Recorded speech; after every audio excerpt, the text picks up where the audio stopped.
I hate woke culture, honestly. Why are people so sensitive?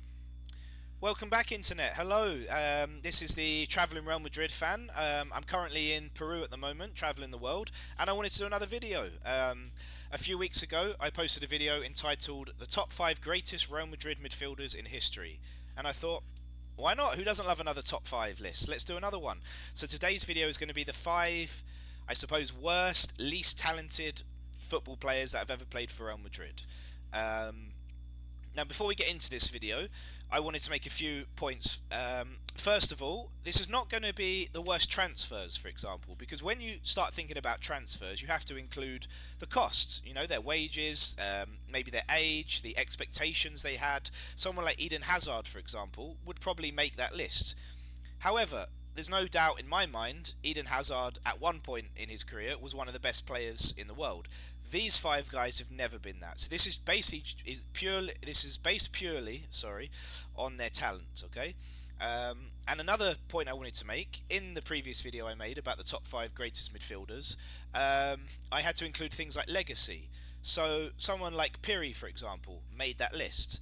Now, Piri is a player that played in the 1970s. Of course, I didn't get to see him play. So this is just the 5 guys that I have seen throughout my 20 years or so of watching Real Madrid. The shittest guys that I have seen. So, yeah, let's get into it. I apologise for my throat, by the way. I'm going to drink throughout this to try and clear my throat.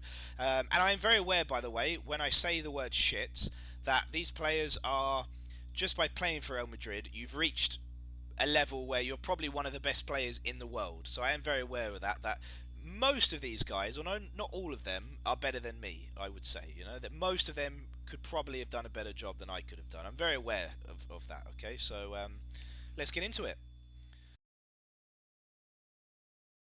So at number 5, then we have Danilo. Now, this might seem a bit harsh on Danilo because compared to some of the other shit that's coming up on this list, he's actually a pretty good player. I mean, he had a good career and he's on another level to some of the guys coming up. So I might be being a bit harsh here. I mean, he played for Brazil, he played for Man City, he played 6 seasons at Juventus, he played 156 games for Juve, for example. Now, I don't watch Juve, so if there are any Juve fans watching, maybe you can tell me. But I imagine not all of his 156 appearances were useless. I imagine he must have contributed to be there for a 6-year period. Having said that, we did just say goodbye to Jesus Vallejo this summer after about 7 seasons with the first team and doing nothing. So it's not necessarily true that just because you're there a long time you contribute. But I imagine he did. And, you know, attacking wise, I remember him creating a great assist for Morata to score a header. I don't remember the opponent now, but it was a good cross. But unfortunately, when I think of Danilo, I just think of that 2015-16 season, and he was useless. He was constantly getting beat on the right wing. He couldn't defend. I remember the own goal he scored against Celta Vigo in the Copa del Rey. And, you know, he was part of a statistic, not just his fault, but the statistic read that he played every single minute of every single defeat Madrid had in that 15-16 season. We had a much better win rate when he wasn't on the pitch, and that's just what I think about when I think of Danilo, unfortunately. Now, he openly admits, I've got a quote here from him, he said that there were moments when it seemed like I didn't remember how to play football anymore. And he openly admits that I think he had a little bit of a breakdown, or he certainly had to go and see a therapist or a psychologist, and the pressure just got to him. It just ate him up, and that happens at Real Madrid with talented players. The pressure is very, very difficult. So I certainly don't think he's a terrible player, but he makes this list because it was such a poor season. And even though I did say in the beginning of the video I'm not factoring in expectations and price, this is probably the only player on the list that it did come in with a little bit, because he wasn't that cheap, and you know he had a pretty good career in Portugal. So when he came, I was thinking, oh, we got some challenge for Carvajal now, and it was absolutely shocking. So, but he's only number 5. He's not that low down the list. Okay, so don't get too upset. At number 4, we have Javier Balboa, Who remembers this dude? Maybe I'm showing my age a little bit here, or maybe I'm showing off to try and get a, I don't know, like a quirky kind of name that people wouldn't expect, perhaps. But yeah, it's a little bit difficult to judge this guy because he literally played 7 games for the first team at Real Madrid. So who knows what he would have been? But usually with these videos, I don't tend to do a lot of research because I've been watching Madrid a long time. I feel like I know a lot about Madrid, and it's more interesting to speak spontaneously and from emotion than read statistics and numbers, you know. But with this guy, I did have to look him up a little bit because I was curious to know how his career panned out. And yeah, now he is a guy that was born in Spain, but his parents are from Equatorial Guinea. Now he only played 29 times for Equatorial Guinea, which over a 10-year period, which is quite surprising for me because I would assume if you play for Real Madrid and you're from Equatorial Guinea, you're probably one of the better players on the team. I don't imagine they have a huge talent pool to choose from. You, maybe there's reasons why he didn't play, so someone can correct me on that. But 29 games seems very low for to play for your national team. And he went and played for clubs after leaving Real Madrid. He went to Benfica for 3 years, in which he only played 10 games. He did then get loaned out during those 3 years. He played for a team in the fourth division in Portugal. He went to Saudi 10 years ago, not the Saudi that it is today. I mean, his career really didn't go anywhere, and the only two memories I've got of this dude is one of him making an assist to Higuain, a very young Higuain. I want to say around 2006, 7 maybe. And the other is him dribbling and getting tackled and losing the ball. That's the only memories I've got of him. I have no idea. I had to Google his face because I couldn't really remember his face. His name just appeared to me when I was making this list. Um, so yeah, that's it. Number 4, Javier Baloa. So on to number 3 then, and we have another blast from the past, Royston Drenthe, or Drenthe. I'm not exactly sure how to pronounce it, but the Flying Dutchman. A lot of fans will remember this name if you're of a certain age, because if I take you back to 2006, 2007, he signed at around the same time Marcelo signed. They were about the same age and they played the same position. And if you were going to put money back then on which of the two would go on to have a great career, a lot of people probably would have lost a lot of money because you would have picked Royston. He was a very hot prospect from Feyenoord back in the day, but his career really didn't go anywhere, and he openly admits this. He was a bit of a party man. He had a big ego. He thought he was a superstar. He didn't train very much, and yeah, his career kind of followed that path, unfortunately. I found some quotes from him because I was curious as well to read up on him and see what happened with his career. And he gave an interview where he talked about this and that how he didn't maximise his potential. He was thinking more about life being short and partying than being a professional. But he does say things like Raul wasn't a real example to me, and Michel Salgado was like a brother, and Guti was my father. He always has Real Madrid in his heart, and that he'll always be a Real Madrid fan. So I don't. It's difficult to criticise him too much. I don't have any hate for him. He seemed like a real Real Madrid fan, and it's just a shame how his career panned out. But he really was pretty useless from what I can remember. I remember him getting booed at the Bernabeu, and again, like with some of the other players on this list, that really fucked with his head. He didn't know how to take that. And I do remember following his career afterwards for a little while, and he had a lot of disciplinary problems. He joined Hercules after Real Madrid, and they got relegated. And I remember him being a week late to return back to training after the winter break.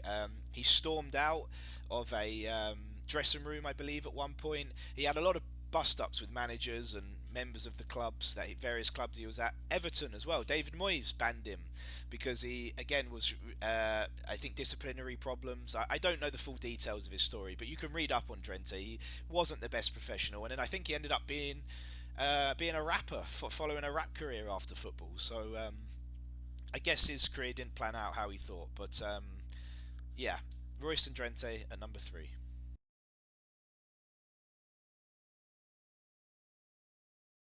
And number 2 on the list, we have Kristoffer Metelda. Does anyone remember the German centre back? Now, I wanted to have a centre back on this list. I know we've had a few fullbacks, and it's been quite defensively heavy, it's true. And I suppose that does go to show that you can be a pretty shit attacking player, but if you score a goal, people will often overlook all the mistakes you make because you scored the goal. Whereas when you're a defender, if you make mistakes, people remember that for years, and it's a difficult job to be a goalkeeper or a defender. Now, I wanted to have a centre back. We've been blessed with a lot of beautiful centre backs over the years. Cannavaro, Sergio Ramos, Varane, Pepe was a great centre back. And then we've also had a lot of shitty centre backs as well. And when I was thinking of the worst centre back that I've seen play for us, Ezequiel Garay came to mind. I remember him. Um, Perhaps even Jesus Vallejo. I mean, he really didn't get an opportunity, to be fair to him. But Kristoffer Metelda was the number one for me, and it's because, again, he's a player that played in a certain era for Real Madrid. Now, if you're old enough to remember the mid 2000s, it was a pretty poor time for Real Madrid. We were not a great team. Our tactics basically consisted of attack, attack, attack. We had no defence. Our defence was the best goalkeeper in the world at the time, I think, in Casillas, and nothing in front of him. We had beautiful attacking players, great wide players. Rubinho was a fantastic player back in the day.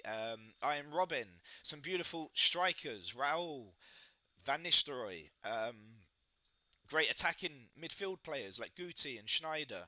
Van der Vaart, I thought, was a good player for us. But the defence was non-existent back in the mid 2000s, and yeah, what I remember of Mertesacker. Apologies for the voice, by the way. I'm doing my best to keep going here. I'll wrap this video up soon. And Mertesacker, what I remember from him is him playing a starring role in the 6-2 defeat against Barcelona. It was an embarrassment, and that's the only thing. That's the only game I can really remember of him. He was 3 seasons he played for Real Madrid, and he can't have played more than 20 or 30 games. I mean, I just don't remember seeing him play very much. And when he did, he looked slow. He was quite tall, but he wasn't very good in the air. He couldn't pass very well. Yeah, I just remember him not being a very good centre back. Honestly, I mean, there's not too much more to say about it. It would be interesting to know who you guys think has been the worst centre back over the last 20 years. Of course, I don't tend to like to get into people's personal lives because I wasn't there, and I don't know these people, and I hate virtual signalling. So I'm not going to go into it too much, but the child pornography situation he was involved in, it's probably not the best look either. So I think it's maybe that also factored into the top 5 decision. But yeah, Kristoffer Metelda is my choice for number 2.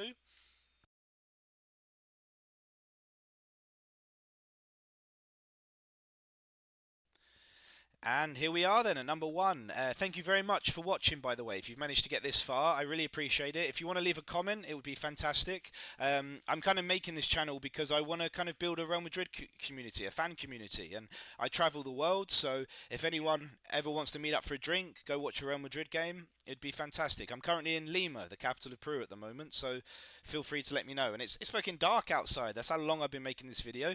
So let's wrap it up then. So number 1, the worst player that I've seen play for Real Madrid is Julian Forbear, I think his name is pronounced. Now, I've got a bit more knowledge of this guy because my English team is West Ham. I used to have a season ticket at Upton Park. I used to go and watch West Ham regularly. My dad's a huge West Ham fan, so I've seen this guy play a lot. And I couldn't believe I think it was January of 2009 when he signed a loan deal to go to Real Madrid. I couldn't believe it. I didn't know what Real Madrid were playing at. He played 2 games, I believe. Only 2 games for Real Madrid in his career. So it might be a little bit unfair to judge, but I have seen him play a lot for West Ham. And I don't know what... He was a right back slash a right wing, kind of, but I don't really know what he did. He just kind of existed on the pitch somewhere. I remember scoring an own goal against Arsenal. He couldn't cross a road. Honestly, his crossing was appalling. Yeah, and I'm still shocked now that he managed to play for Real Madrid. And he was a player that I remember him not being called up for a game once and just deciding to leave the stadium because he wasn't in the squad. I don't know if he thought he was this special player that he could, how could you leave Julian Forbear out of a lineup? And he just went home. He just left. I mean, he didn't help his cause.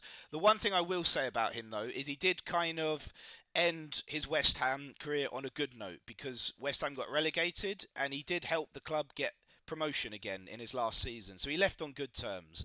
But yeah, I mean, whenever I would watch him, he just looked clueless. He couldn't read the game. He would constantly... He was a defender, and he would always lose his marker, or on a cross, he would just be kind of looking at the ball and not paying attention to anyone around him. He had no positional awareness. Yeah, I couldn't believe that he managed to play for Real Madrid. So there you go. Let me wrap this up then. I hope you enjoyed the video. That's my top 5 worst Real Madrid players that I've ever seen. I'll be back soon. Thank you.